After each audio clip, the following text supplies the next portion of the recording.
Heartbreaking satellite images show bodies lining the streets in the Ukrainian town of Bucha while it was still under Russian control, disproving Kremlin lies about being responsible.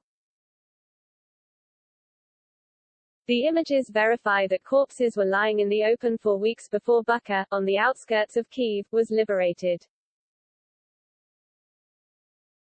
Russian forces are accused of a litany of war crimes including murder, torture and rape, with troops carrying out acts of unspeakable, deliberate cruelty and violence.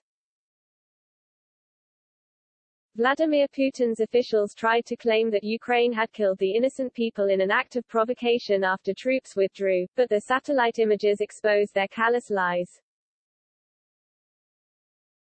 Devastating details have emerged of summary executions of civilians, many of who had their hands tied behind their backs, since Bucha was liberated.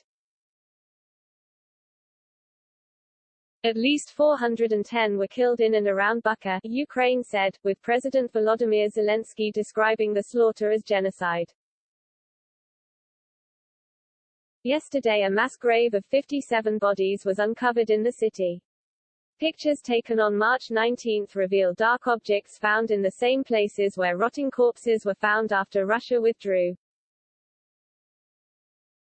Private surveillance company Maxar Technologies also uncovered a 45-foot trench where a mass grave was found in satellite images. Maxar spokesman Stephen Wood said in a statement, high-resolution Maxar satellite imagery collected over Bucha, Ukraine, northwest of Kyiv, verifies and corroborates recent social media videos and photos that reveal bodies lying in the streets and left out in the open for weeks.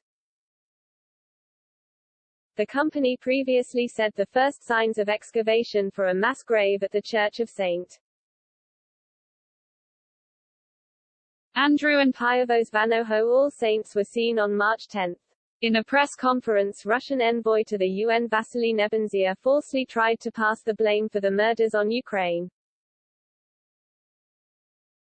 She claimed the heartbreaking scenes were arranged by the Ukrainian information warfare machine. Speaking from Bucha, Mr. Zelensky vowed that Putin and his troops would be punished for the alleged war crimes. He said, "It's very difficult to talk. It's very difficult to negotiate when you see what they did here. Every day we find people in barrels, cellars and everywhere else, some strangled, some clearly tortured." He continued to reporters, "These are war crimes and will be recognized by the world as genocide. You are here today and can see what happened. We know of thousands of people killed and tortured, with severed limbs, raped women, murdered children. I think it is more than, this is a genocide." Earlier today the Mirror reported that the Russian commander behind the atrocities in Bucha has been named and pictured. Kyiv intelligence sources have named Lieutenant Colonel Azatbek Omerbakov, who leads the 64th Separate Motorized Rifle Brigade which occupied the region, as the commander in the area. Ihor Jokva, deputy head of the Office of the President of Ukraine, said Mr. Zelensky will give all the evidence to the international community at the Security Council meeting. If these awful atrocities will not change the agenda of all the world, what will change? The advisor asked on BBC Radio 4's Today program.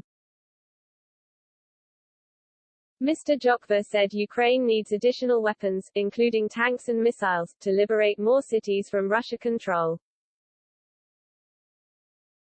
Dame Barbara Woodward, Britain's UN ambassador, called images coming from Bucha harrowing, appalling, probable evidence of war crimes and possibly a genocide.